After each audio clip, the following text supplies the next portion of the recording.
Welcome to Cheat Masters. Join us for relatable cheating stories that will make you laugh, cry, and nod your head in recognition. Emma sat on the couch, scrolling absent-mindedly through her phone. The usual ping of notifications didn't bring her the same excitement they used to. Something felt off. Her boyfriend, Liam, had been distant lately. He wasn't returning her texts as quickly as he used to, and his excuses about being busy with work were starting to wear thin. She told herself it was nothing, that she was overthinking, but the growing ache in her chest begged to differ. That evening, Liam came over like he always did on Fridays. He brought Chinese takeout, her favorite, and a half-hearted smile. He kissed her on the forehead but didn't look her in the eyes. "Long day?" Emma asked, trying to sound casual as she unpacked the food. "Yeah, work's been killing me," he muttered, avoiding her gaze. She wanted to believe him, but his phone buzzed on the counter. It wasn't the sound that caught her attention. It was the way Liam tensed. He quickly grabbed the phone and flipped it over, hiding the screen. "Who's that?" Emma asked, forcing a smile. "Just a coworker. Nothing important." He tried to shrug it off, but she noticed the way his hands shook as he held the chopsticks. Later that night, while Liam was in the shower, curiosity got the best of her. She picked up his phone, heart pounding in her chest. She felt guilty for even thinking about going through his messages, but something deep inside told her she needed to know the truth. Her hands trembled as she unlocked the phone. She knew his password, but this felt like a betrayal. As she scrolled through his texts, her heart sank. There was a series of messages with someone named Kara. The texts were flirty, laced with inside jokes and intimacy. There were photos, too, selfies of Kara smiling, messages like, "I miss you already," and "Last night was amazing." Emma's stomach churned. She felt like she was going to be sick. When Liam came out of the bathroom, towel slung over his shoulder, Emma was sitting on the edge of the bed, his phone in her hands. "Who's Kara?" she asked, her voice steady but her eyes filled with pain. Liam froze. For a moment, he looked like a deer caught in headlights. "Emma, Don't lie to me," she interrupted. Her voice cracked, and she hated herself for showing how much it hurt. "How long has this been going on?" Liam sighed, running a hand through his damp hair. "It's not what you think." "Not what I think?" she snapped, standing up. "I read the messages, Liam. I saw everything." He didn't deny it. He didn't even try to explain. Instead, he stood there, staring at the floor as if the truth was too heavy to face. Tears streamed down Emma's face as she grabbed her jacket and bag. "I thought I meant something to you," she said, her voice trembling. "But I guess I was just convenient." "Emma, wait," he called out as she walked toward the door. She stopped, hand on the doorknob, but didn't turn around. "You made your choice, Liam, and now I'm making mine." With that, she walked out, leaving him standing alone in the silence. Outside, the cold night air hit her like a slap, but it was nothing compared to the ache in her chest. She knew this pain would take time to heal, but as she wiped her tears away, she promised herself one thing. She'd never let anyone break her like this again. Emma walked aimlessly through the streets, her thoughts spinning in chaotic circles. The hurt burned like fire, but underneath it, anger simmered. She wasn't the kind of person who let herself be stepped on, but Liam had blindsided her. She had trusted him with everything, her heart, her dreams, her fears, and he had thrown it all away for someone else. She didn't want to go home, not yet. Her apartment would only remind her of the nights they'd spent there together, the laughter they'd shared. So instead, she ended up at her best friend Rachel's house. Rachel opened the door, her face scrunching in concern as soon as she saw Emma's red-rimmed eyes. "What happened?" Rachel asked, pulling her inside. Emma couldn't hold it in any longer. She burst into tears, the sobs shaking her body as she recounted everything. The text, Liam's betrayal, the way he didn't even try to fight for her. Rachel sat beside her on the couch, holding her hand tightly. "He's an idiot," she said fiercely. "You deserve so much better than that jerk. Honestly, Screw him. Emma laughed through her tears, even though her chest still felt heavy. Why didn't I see it, Ratch? Was I just blind? No, Rachel said firmly. You trusted him. That's not a weakness, Emma. That's love. He's the one who ruined it, not you.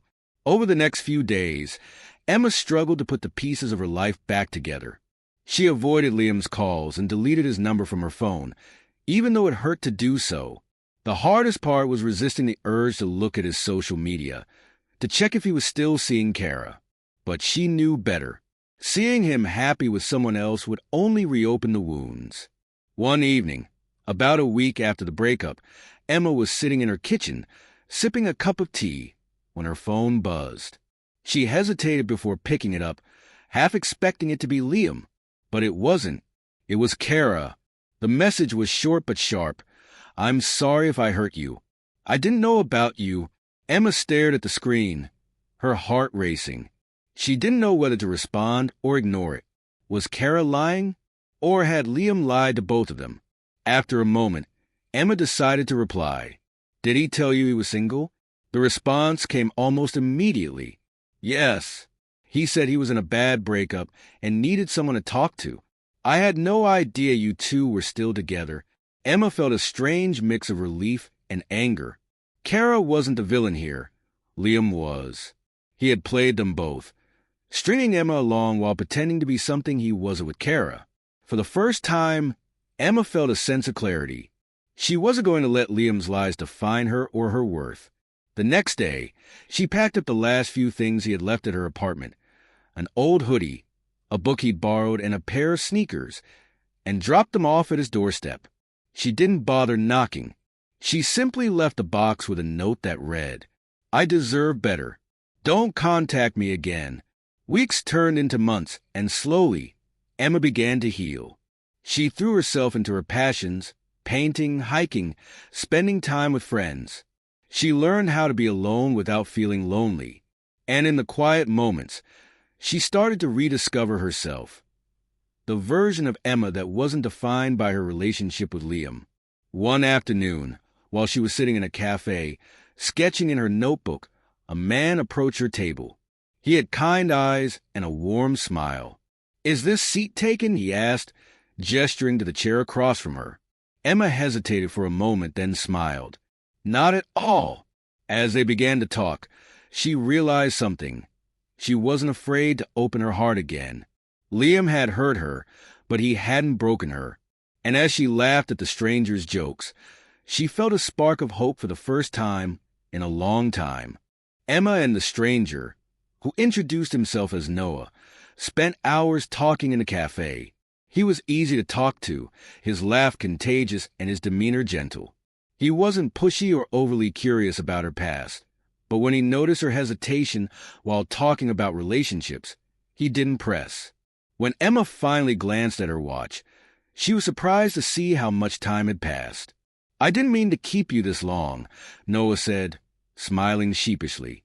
I hope I didn't interrupt anything important. No, Emma said, feeling a warmth she hadn't felt in a long time. This was nice. They exchanged numbers before parting ways. For the first time since the breakup, Emma felt a glimmer of excitement. Not about starting a new relationship, but about the possibility of moving forward. Over the next few weeks, Emma and Noah began seeing each other casually. Their connection felt different.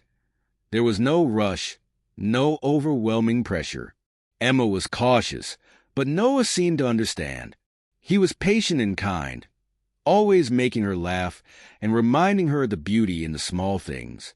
One evening, after a long hike in the woods, they sat on a rocky outcrop overlooking the city lights. The sun was setting, painting the sky in shades of orange and pink. You've been through something heavy, haven't you? Noah asked gently, not looking directly at her, but instead at the horizon. Emma hesitated, her heart pounding. She had told herself she wasn't ready to share her past with him, but in that moment, she felt safe. Yes, she admitted, I was with someone who betrayed me. I thought I knew him, but I didn't. It broke me for a while. Noah nodded, his expression serious. I'm sorry you went through that. People can be careless with hearts, can't they? They can, she said quietly. But I'm learning to trust again. Slowly, he turned to her, his eyes meeting hers with an intensity that made her breath catch. Take all the time you need. I'm not going anywhere. Emma smiled, feeling tears prick the corners of her eyes. She wasn't sure if this would turn into something more, but in that moment, she realized something important. She wasn't afraid anymore. Meanwhile, Liam, back in his apartment, Liam sat on the couch, scrolling through old photos on his phone. Pictures of him and Emma, laughing at the beach, celebrating her birthday, curled up together on rainy afternoons. Kara had left him shortly after finding out the truth. She had been furious, calling him a liar and a coward before storming out of his life. Now Liam was alone. He had tried to reach out to Emma several times, but she never responded. The box she left on his doorstep was the last time he had heard from her. Looking at the photos, Liam felt a pang of regret. He had thought the grass would be greener, that chasing excitement with Kara would fill some void in his life. But all it had done was leave him emptier. For the first time, he realized he had lost the best thing in his life, the future. Months passed, and Emma continued to grow. She spent more time with friends, explored new hobbies, and even started selling her artwork online. Noah became a steady presence in her life, but she took things slow, savoring the joy of getting to know someone without the weight of past expectations. One afternoon, Emma was walking through a park when she spotted Liam sitting alone on a bench. He looked up and saw her, his eyes widening in surprise. For a moment, they simply stared at each other. Then Liam stood and walked over to her. "Emma," he said, his voice soft. "Hi." "Hi," she replied, her tone polite but guarded.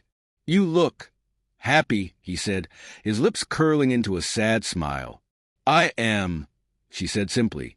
I wanted to say I'm sorry," Liam said, his voice trembling. "For everything.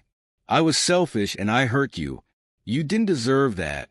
Emma studied him for a moment, searching his face for any hint of the man she had once loved. He seemed different, humbled perhaps, but she didn't feel the ache she used to. "I appreciate that," she said finally. "But I've moved on, Liam. I hope you can too." He nodded, his shoulders slumping. "I'm glad you're happy, Emma. You deserve to be." As she walked away, Emma felt a strange sense of closure. She had once thought seeing Liam again would shatter her, but now she realized how far she had come. She glanced at her phone and saw a text from Noah. "Dinner tonight? Your favorite sushi spot." Smiling, she typed back, "Can't wait." The past no longer held her captive. She was free, and her future was hers to shape. Thanks for watching. Do not forget to like and comment and press bell icon for more cheating stories.